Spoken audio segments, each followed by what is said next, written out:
सकल्यान गुणार्णवश Vande गुरश्री चरणारविन्दम्।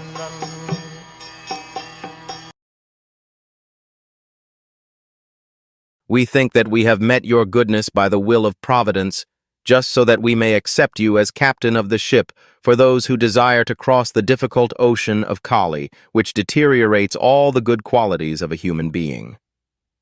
The age of Kali is very dangerous for the human being.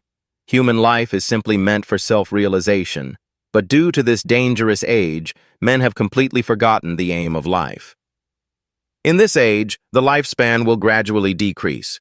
People will gradually lose their memory, finer sentiments, strength, and better qualities. A list of the anomalies for this age is given in the 12th canto of this work. And so this age is very difficult for those who want to utilize this life for self-realization. The people are so busy with sense gratification that they completely forget about self-realization. Out of madness, they frankly say that there is no need for self-realization because they do not realize that this brief life is but a moment on our great journey towards self-realization. The whole system of education is geared to sense gratification, and if a learned man thinks it over, he sees that the children of this age are being intentionally sent to the slaughterhouses of so-called education.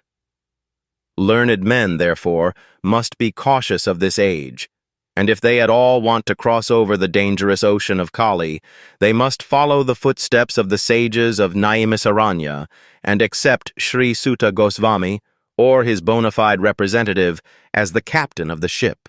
The ship is the message of Lord Shri Krishna in the shape of Bhagavad Gita, or the Srimad Bhagwatam.